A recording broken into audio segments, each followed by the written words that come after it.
live from the command center of JW Solar USA, live in Minnesota. Guys, this is part 2 of the previous video you just saw, and we're trying to arrange the equipment the way we want them to work, or want them to look like, in conjunction to the entire system, how it's going to be operational right here. So you've seen right here in the left corner, or right corner, sorry, is multiplus, not the multiplus-ii, is a multiplus 48 volts, 3000 VA, 35 amps. Okay, so right in the middle here, this is what is called a Cerbo-S GX, not the Cerbo GX. This is the second version, second edition. It doesn't do a lot of stuff because you see right here, like the temperature sensors and relays. The other side here, there's a function that is already missing right there. So this is just a second version of the Cerbo GX. This is a Cerbo-S GX, right? We are limited on some of the other functionalities of this device, and it still works how it's supposed to. And up here, that's gonna be the Victron touch. It's supposed to be here, or it's gonna be there. It's gonna be a 70 or 50, so it depends. So 7 inches or 5 inches, because they go to 50. And if we come right here, it's gonna be the solar disconnect. So PV photovoltaic disconnect. It's gonna be on that, on this Victron Energy Blue Power Solar Smart Charge Controller MPPT 5085 TR VCAN. So it's a a Bluetooth capability, and it communicates with the VCAN right here. So that goes to the Cerbo-S GX. See the VCAN right here at the top. So this is where we're gonna be plugging it right there to communicate the on and off switch for the disconnect. And we're gonna run the conduit here, or the trunking at the bottom here, and to incorporate with the inverter. And another stuff is missing right here, which is gonna be the DC disconnect, or the Linux distributor 1000, or we're gonna be using the other Victron distributor for the batteries. So this is the trunking I was talking about. We're gonna be having on that bottom part to do the wire management. That's gonna be at the bottom here, right here, for the wire management, where the carpet is. So you see how this is projecting approximately 5 inch. So it's gonna come all the way like this to here. So we buried all the wires, or keep them neat. And this is the other disconnect that is gonna be carrying this guy here, which is the Victron Blue Energy Solar Smart Solar Charge Controller MPPT 5070 TR. So this one doesn't have the VCAN, but it has this communication port, the VE Direct. So VE Direct, I can bring you guys back here. So you see VE Direct 1, 2, 3, and so on and so forth. So some of these functions right here, the relays, some of them are the ones they took. No, the relay is here. It's just the temperature sensors they took off from this Cerbo-S GX.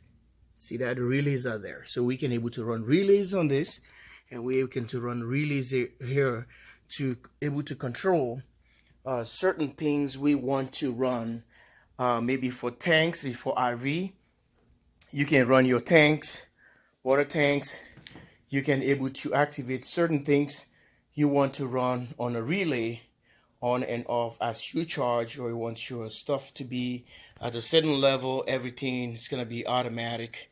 Relay clicks open contact and close contact, and things just going to work as you desire or as you plan or whatever.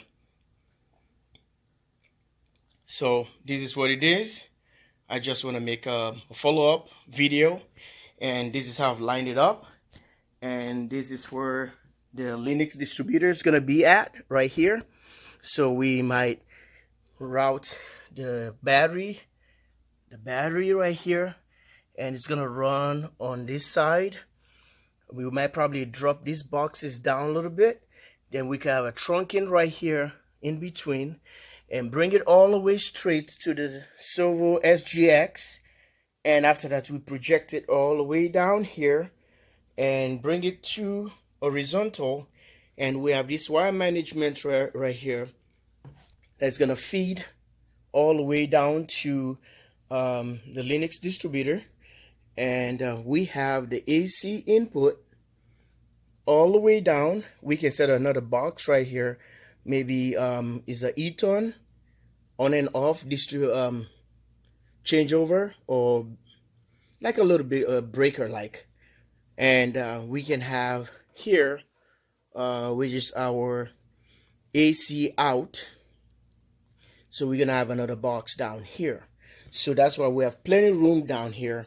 What we want to set up here. And speaking of that, we're gonna have the the at ground is the stud right here. This stud is gonna be something again around here, or maybe outside. It depends where we're gonna mount this device to route all our outground devices, outground wires for lightning or surge protection, and here and there. So we're gonna run that into the conduit I just told you guys about. Here the trunking, and all the way and comes to that to the Cerbo-S GX. Wires can bury it in here, which are the maybe temperature sensors, and wires for the Cerbo-GX, and the terminating point for up here, and we can able to do proper wire management from that position and all the way here. And the battery is gonna be sitting, distributor is gonna be sitting somewhere here. All these wires gonna be shortened and connected to this and fused. And from that, we're gonna use probably this a 2-gauge wire, which is recommended, or we have to end up using two hot cable supposed to be here, and we can pull it all the way down.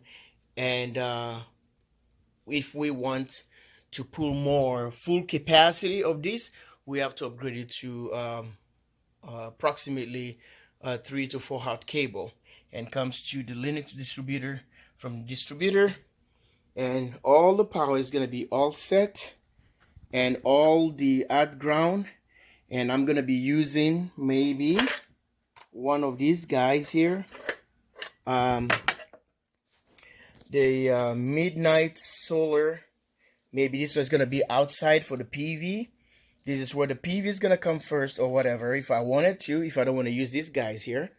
So I can able to use 2 or 3 breakers here. This is the MPV3. So I can able to use 3 breakers here to send the power where I want it. And I can able to do all the battery side here. I got some heavy kind of bus bar or something I can able to use here for DC distribution to that, coming to the battery bus bars if I wanted to. but there's a lot of potential for me to do here. Anything. So when you build an advanced system, you have to prepare, not for now, for the future or further upgrades for what's gonna happen if you decide to upgrade. Downgrading is easy, so upgrading is the most difficult. If you buy something that you think your system is gonna expand in the near future, you better start with that. Don't start with, you know, pinching pennies and nickels and dimes. That's just a bad idea. So if you want to start big and you keep on expanding the system. This is how wise you can able to make some precise decision, or else you get stuck. And when you stuck, you know what happened? You start all over and you waste all money, or maybe trying to sell a system and you feel so disappointed. And I don't want to be on that kind of situation. And this is what that inverter, I can able to stack it, 3 of them. Okay, I can expand all the way to 3 phase all over there if I wanted to. I can do 2 of these. That can give us 6,000 VA to 9,000. That's like a 9 kilowatt. So VA is volt amp. It can regulate if you're using any motors, and this is how you get efficiency, losing efficiency, and gaining efficiency when just on regular stuff. I hope you guys get the message correctly. And don't forget to like and subscribe from the command center of JW Solar USA. This is part 2 of the video. And don't forget to like and subscribe. Bye for now.